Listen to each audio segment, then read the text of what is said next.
What's up, everybody? Welcome back to the channel. Today I'm here to break down the NBA DraftKings slate, the first round of playoffs, or the first day of playoffs. I'm so excited. I've been waiting for the NBA playoffs all year long. I mean, they got pretty much taken away from me when Corona hit, so that's gone. Well, it's not gone, but the playoffs are back. I'm really excited to watch them. Really excited to play some DraftKings for them. Before I get into all of that, if you're new here, make sure to leave a like on the video, subscribe to the channel, leave a comment, turn on the notification bell. All those things really help me grow. We've had some really good growth throughout NASCAR season. Now NBA's been going on. We've been getting some growth through that as well. If you want some more of my content, you can subscribe to my Patreon. For only $10 a month, you're going to get a cheat sheet with all the stats you need to know, along with projections for DraftKings, FanDuel, Yahoo, Daily Fantasy Sports, Super Draft, and Fantasy Draft, along with a daily article every single day, injury news, and like what every injury means, injury notes. You're going to get salary tier rankings and a cash score every single day. So make sure to check that out. I'll put the link in the description. I also do it for NASCAR, which is basically the same thing I just said, except for injury notes, because that's not part of NASCAR. But everything else I just said, also for $10 a month for all three NASCAR series combined. So be sure to check that out. I'll put the link in the description below. If you want to follow me on social media, my Instagram is at @NateLane_. My Twitter is at DFSNateLane. I like to talk about sports in general, fantasy sports, DFS, all that stuff over there. I'll put the link in the description for those as well. But yeah, make sure to check that out as well. I think that's all I got to say on that, so we're going to get into the video now. All right, so we're going to start off with the Boston Celtics. They played the Philadelphia 76ers. This game is a little bit of a pace up, or a little bit of a pace down spot for Boston, and I believe it is a negative line. But that's okay. Philadelphia's without Ben Simmons, and that's really going to hurt their defense.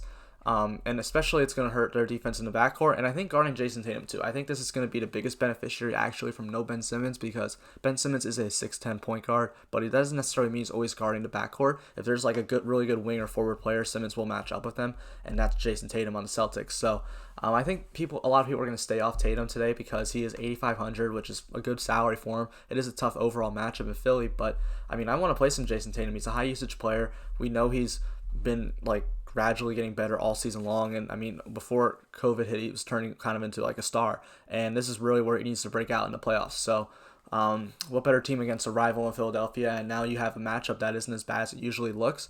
So I think Jason Tatum ends up being a very solid option here today at 8,500, and I don't think he's going to go. I think he's going to go overlooked. Like, there's a lot of other players in that price range that people are just going to want to play, but I think Tatum ends up being a very solid option today. Kemba Walker, 6,900. It's just too cheap. His minutes restriction has been lifted, so he's good to play more than 30 minutes a game. So I have him for 35 right now, but I mean, if this game's close, he could get even more. I expect him to play around 35 minutes today, and at 6,900 for a guy that's a high producer on the floor, a high usage guy, high assist rate guy, that's someone I want to get to. And with no Ben Simmons, it's also going to help him out in the backcourt. Like, now in the backcourt, if you had Simmons up in the backcourt playing defense, now you have Shake Milton or Alex Burks and Josh Richardson. So those are the guys that are going to be back there guarding Kemba, and I just like that matchup for him. I mean, he's an 8,000. He's like a high 7K and then like a low 8K player at his best, and we have him at 6,900 right now. So I want to get on Kemba before his price jumps. And I I know Kemba was on a minutes restriction because he was injured, but he had looked fine in the past few games before the playoffs. So I think he's okay. They were just being cautious. So I don't have a lot of issues with Kemba here today. I think he's a good play. He'll probably get some ownership, but I don't think anything like too much because there's some just crazy chalk guys today. So I think Kemba might end up going a little overlooked. I think both these guys will go a little overlooked. I think the whole Boston team. So yeah, I think Kemba's a solid option today. Next we have the Brooklyn Nets, and they're playing Toronto. It's a tough matchup for Brooklyn. I mean, it's going to be a pace down spot. It's going to be a negative line for them, and negative matchups pretty much everywhere. But I mean, there's only three guys that really do anything on Brooklyn right now: Joe Harris, Caris LeVert, and Jared Allen. I think Jared Allen's priced accordingly. And it's a really, really tough match against Gasol and Ibaka. So I don't really want to get so much Jared Allen. But Joe Harris at only 4,700. I mean, I think he always goes overlooked, but he's really cheap today. I mean, this is like, Joe Harris should be like a 5K player, not a 4,700 player. And with Dinwiddie and Kyrie Irving off the floor, he has a 7% usage bump, a 9% assist rate bump, and a 9% assist rate bump. So Joe Harris, I mean, looks fantastic today. He's always going overlooked. Like, he's not going to go off, but I mean, he can have a ceiling game of like 30, 40 points, and that is going to be very, very valuable on this slate. Where there's not like, there's some value, but I don't think the value is as good as people want it to be. So I think Joe Harris could be a sneaky option here. That's not going to be as highly owned. And I mean, everyone's going to play LeVert. So I mean, Joe Harris could be the guy on Brooklyn you get to. But yeah, Caris LeVert, 7,600, a great play as well. I mean, he's just too cheap. Like, I mean, we saw what he did to Portland the other day. He just went bananas. And I mean, he's going to continue to have that usage rate. They're just going to let him go to series and see if Karis LeVert can beat Toronto. Like, I don't think this series is going to be as easy as everyone expects it to be. I'm sure Toronto will blow him out some, but there's going to be some close games. And Karis LeVert is going to be the reason for it. So, I mean, he's going to be super chalky today, but I find it hard to get away from it. He has a 38.8% usage bump with Kyrie and Spencer Dinwiddie off the floor and a 32.6 assist rate bump. So he's just doing everything for him. If you watched the Portland game, which is, I already knew this about Karis LeVert, but a lot of people that was Karis LeVert's actually like somebody in this league. He's just solid. He was so good. He can take off anyone one-on-one on the dribble. I mean, I know it's a tough matchup for him, but I think he should be okay just because he's going to be shooting the ball so much, and that's what we're looking for in DFS, just volume. How many times are they going to have the ball in their hands? So I think he's just too cheap. I feel like it's hard to get off that chalk. I think there is some chalk that, you can get off of, but Karis LeVert isn't one I'm really wanting to get off of. Luka Doncic at 11,000. I just always put him in the video. I don't think this is like a specifically great matchup, but it's Luka. I'm never going to tell you not to play Luka because he's just so good and his ceiling is ridiculously high. But we saw the Mavs play the Clippers a few weeks ago, and what the Mavericks did is they basically just made it insanely tough for Luka Doncic to score the ball. He had a rough game, and I think was their goal. It's just anyone but Luka can beat us. We're not going to let Luka Doncic beat us. It's going to be somebody else. Well, then that's why I don't really like Luka as much, because I expect him to do the same thing again. But in that game, we had Kristaps Porzingis just go absolutely nuts. And Kristaps Porzingis if you look at their usage numbers, like these two are super high usage players on this team, and especially since the bubble started, they have both been over like 30% usage rate. So Porzingis and Luka just have been, absolutely doing everything for them. And if you're going to take Luka out of the game, it's just going to leave a ton of usage for Porzingis. And it's already like a really good matchup for Porzingis. Like, Clippers struggle against bigs. They're allowing 2 more points than average in the league to bigs this year, so I think this is a good spot for Porzingis. He just looks really good. I think if they take away Luka Doncic again, he's going to be someone I want to get to, and he's not like expensive. He's only 8,300, so I want to get to as much Porzingis as possible. He's one of my favorite plays on the entire slate. I don't think he's going to be too highly owned. Because especially with Nikola Jokic is only 400 more, who we'll get to in a second. People won't go to Porzingis as much, but I think Porzingis has just as much upside and a really good matchup for him, and a place where he could have a ton of usage. For the whole series, honestly. So Porzingis is someone I am looking to, someone I suggest playing today. I really like Kristaps Porzingis today. Jeremy Grant at 4,600. He's just too cheap. He's playing 29 and 30 minutes a game. He's going up against Utah. It's kind of tougher matchup, but he's just 4,600. I think I'd rather play like Joe Harris for $100 more, but I think Jeremy Grant's a solid option still. He's a kind of a lower point per minute guy, but we've seen in the bubble Jeremy Grant's been just producing really well. We do have a little bit of a slight pace up spot here for Denver, but it is a negative line. So it's not the best matchup in the world for Jeremy Grant, but I think he does have some upside at 4,600. He can get you a 30 plus game, and that's going to be huge for you. He's going to come off the bench. He's not going to start, but he's been playing a ton of minutes, and I don't expect that to change in the playoffs here. Nikola Jokic is going to be the chalkiest. Him and Clarkson are going to be the two chalkiest plays on the entire slate today, no doubt about that. Why is Nikola Jokic 8,700? He should not be that cheap. He is one of the best players in the league. He's a super high producer in DFS at a 1.42 point per minute. He is a super high usage player, especially with Will Barton and Gary Harris off the floor. Why is Nikola Jokic 8,700? He's at least 1,000 too cheap. If he was 10,200, I'd be like, yeah, okay, that makes sense today. But 8,700, it's ridiculous. It's another chalk that I find myself hard to get off of. I think there are valuable pivots, like you just talked about Porzingis, but Nikola Jokic for 8,700 is just ridiculous. I know he's going to be a 10,000 player in the playoffs soon. I know he's really productive. I know in the playoffs he goes off. We saw him do it last year. So I don't know why he's that cheap. If you're playing cash, you have to play Jokic. But in GPPs, there are ways to get around him. If Porzingis outscores him, Jokic is pretty much worthless if you're playing a ton of Porzingis. So, Jokic is easy cash play, or one or two max, or 1 or 2 lines you're going to make for like a single entry or 3 max. I think Jokic is fine, but in GPPs, there is ways to get around him, but he's just too cheap for Nikola Jokic. Paul Millsap, $5,000, just too cheap. He's just too cheap. He's going to play a lot of minutes, 32 minutes, and he does get a nice usage bump with Barton off the floor, about a 3% usage bump, and about a 5% assist bump with Barton off. So Millsap's fine. It's Paul Millsap. You don't really ever expect a ceiling game from him, but a good cash play, I guess, and I mean, just a solid option. He's not gonna like kill you. He doesn't have a super high ceiling, but sometimes in GBPs you just need those guys to just do good, and that's a good guy that you could go to. Someone I'll get a little bit of today. I always somehow get a little bit Paul Millsap. So I think he's a solid option. Jamal Murray 6,500. I do like Jamal Murray's matchup better than normal today. I think. The Jazz have actually been pretty bad against point guards this year. They allow they allow just like a little bit more than average to point guards this year. But the thing I like more about Jamal Murray is Mike Conley's out and Bogdanovic's out. But Mike Conley's more important for this matchup. He would probably be guarding Murray most of the game. But now you have Clarkson coming in for him.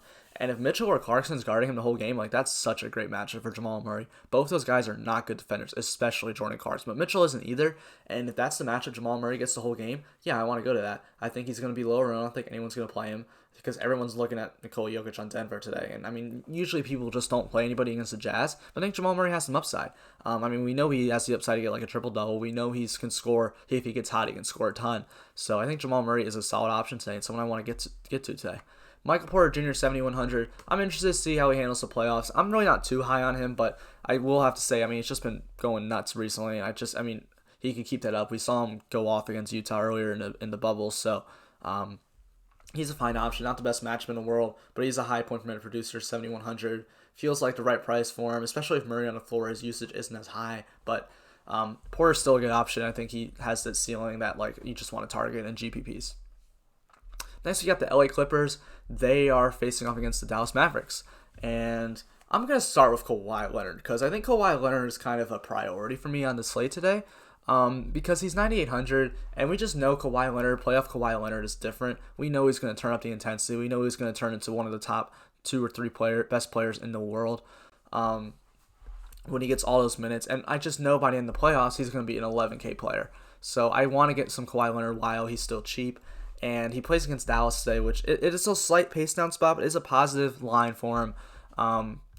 But the defense sucks. Like Dallas defense isn't good, and especially against wings and forwards are the 2 spot positions Kawhi mainly plays, and they're both positive matchups for him. So 3 more points than average for the forwards and 2 more for the wings. I believe that's what those. Yeah. So Kawhi Leonard's just too cheap for me. If he's going to play a ton of minutes, high producer, we just know he's going to pick up the intensity. So Kawhi sort of feels like a priority for me on this slate. In all formats, I want a ton of Kawhi today, and I'm going to get it. And, I mean, maybe he doesn't turn up the intensity yet, but, I mean, he kind of was starting to towards the end of the bubble. So I was kind of hoping he'd still be an 8K range when the playoffs started, but he did well enough to price himself up. So, but, yeah, I mean, we just know Kawhi is going to be super expensive down the road, and I just want to get some of him before that's over. Paul George is another good play, 8,100. He's just a high producer, going to play a ton of minutes.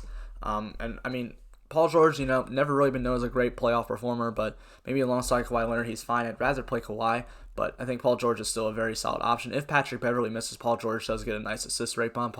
Patrick Beverley is questionable right now, so if he's out, I think Paul George becomes like a slightly better play then. But yeah, I think Paul George is solid. JaMychal Green's only 3,100. That's really the only reason I like him. I don't understand why he's that cheap. Like, he's been 3,400, 3,700 the entire bubble, and then all of a sudden the playoffs starting to just say, 3,100. That's not, I mean, it's ridiculous. I mean, if you watch the Clippers games in the bubble, you notice that they were closing with JaMychal Green at the center. And Harrell's back, but I mean, they're not going to just all of a sudden give him a ton of minutes immediately after not playing in months. So, JaMychal Green at 3,100 ends up being a good play. I mean, I have him for 23 minutes right now, but that could easily get to 28, 29, 30.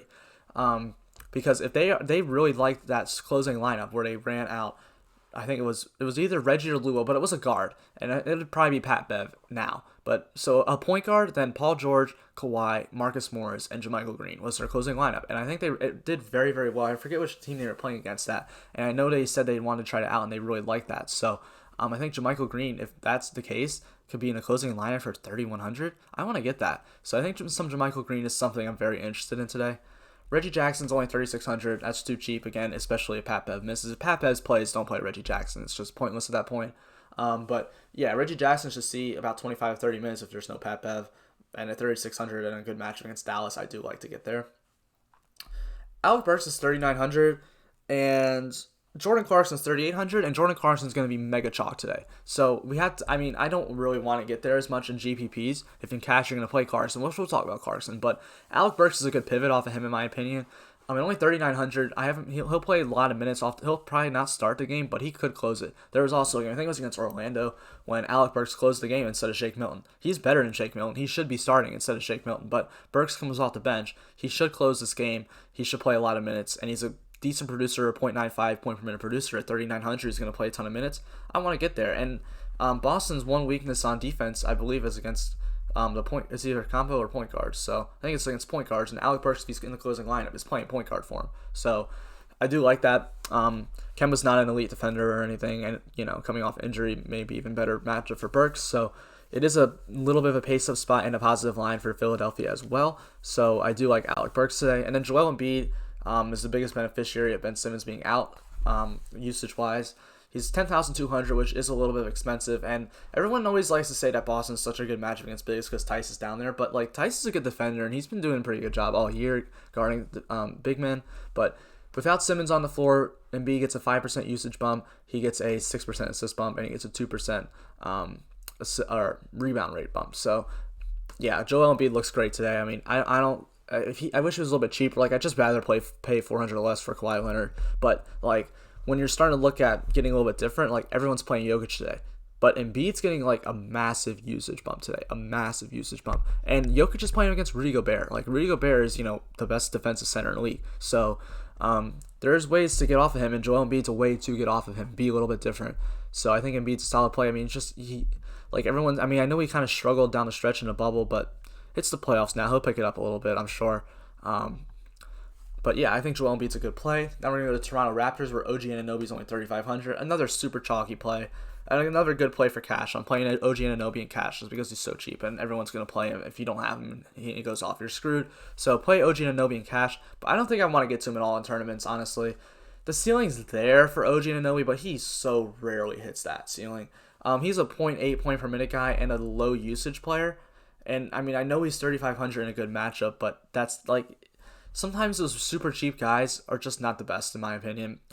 When they're in a situation where they're not going to do a lot. It's the playoffs now. Lowry, Siakam, Van Vliet are pretty much going to do the majority of the stuff on offense. For OG Anunoby to really, really smash today, he's going to have to shoot the ball really, really well, and he's going to have to make some defensive plays. Which, I mean, it's OG Anunoby, he's an elite defender, but he's going to have to get some blocks and some steals. So, I think he's okay. I mean, I just don't want to get there in GPP because I don't think he hits the ceiling and it's what you need for the tournament. I could be wrong, but I think he's still a great option for cash. Kyle Lowry at 7,900. Nets suck against point guards. I want to use that as much as I can. And Kyle Lowry, I mean, he's finally not ridiculously expensive. So I want to get to Kyle Lowry today. He's a high usage player, 23.2 usage percent, 30.9 assist rate. So Lowry's definitely someone I'm interested in. Pascal Siakam, he's kind of been struggling throughout the bubble, but they got to get him going at some point. That's the jersey I'm wearing today, Pascal Siakam. He'll probably suck. I'm wearing a jersey now, so don't play him. But anyway, I mean, he's a high point per minute usage player, and he's not a $7,500 player at all. People are all looking at Jokic oh my God, he's so cheap. Well, Siakam is too. At his ceiling, he's at least an 8,500 player. He can get up to 9K. So Siakam just screams value to me today as well, when everyone's going to go to Nikola Jokic, just maybe the value guy to get to. They're bad against the centers, but they aren't terrible against forwards, the Nets. But it is a completely different team, really. I mean, you can't really necessarily look at matchups 100% for Brooklyn, but Siakam looks fine today. Fred VanVleet, I mean, he's been playing just monster minutes, so I just don't expect that to change at all. He's 6,800. I think he should be 72, 7,300. It's just a little bit too cheap. He's going to play a ton of minutes. And he's just, Brooklyn's not good against the guards. So I want to continue to get to that. But yeah, I mean, I think all these guys in Toronto are good. Toronto's just in a great spot. So I just want to get to all these guys because I think they're going to be a little bit more expensive as the series goes on. So, yeah, I mean, even OG Anunoby, he'll be a 4K player in a week probably. So, maybe even the next game if he goes off. And last team we're going to talk about, Utah Jazz. Jordan Clarkson, 3,800. I mean, everyone's playing him today. He's going to be 50-60% owned on DraftKings. And in cash, you have to play Jordan Clarkson because you just kind of have to.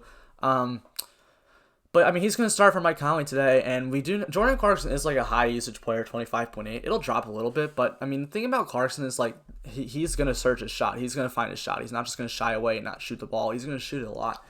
But the thing about Clarkson is that's where he gets all his points from. If he's not scoring the ball, he's really not going to do much for you. At 3,800, that's why like you're playing him, because he's going to play a ton of minutes and he's got that. He's not going to kill you. But in GPPs, that may not be someone I want to go to. I mean, if he goes off and he's high owned, whatever. But in a GPP, I think there are options to fade him, which is why I talked about Alec Burks. Like I think he's just such a great pivot off of Chalk Clarkson today. Donovan Mitchell's 8,000, and I'm really not that much interested in him. But the reason I put him on here is because I think a lot of people are going to want to go to Donovan Mitchell because Conley and Bogdanovich are out. But Mitchell really isn't getting that much of a usage bump with him out before. It's only a 2% usage bump. It's not that much. It's not like, oh my God, now I got to play Donovan Mitchell without Mike Conley. But he is going to play a ton of minutes now. I mean, it's just not a lot of guards I think they trust out there. I mean, Moutier is going to get some minutes, but I mean, Quinn Snyder trusts Donovan Mitchell even way more, which I mean, he should. But I think Donovan Mitchell, he's fine. Just not someone like I want to call priority. If he was like 7,500, that'd be different. But 8,000 feels about right for Donovan Mitchell, and it's just not someone I want to lock in. Royce O'Neal at 3,500.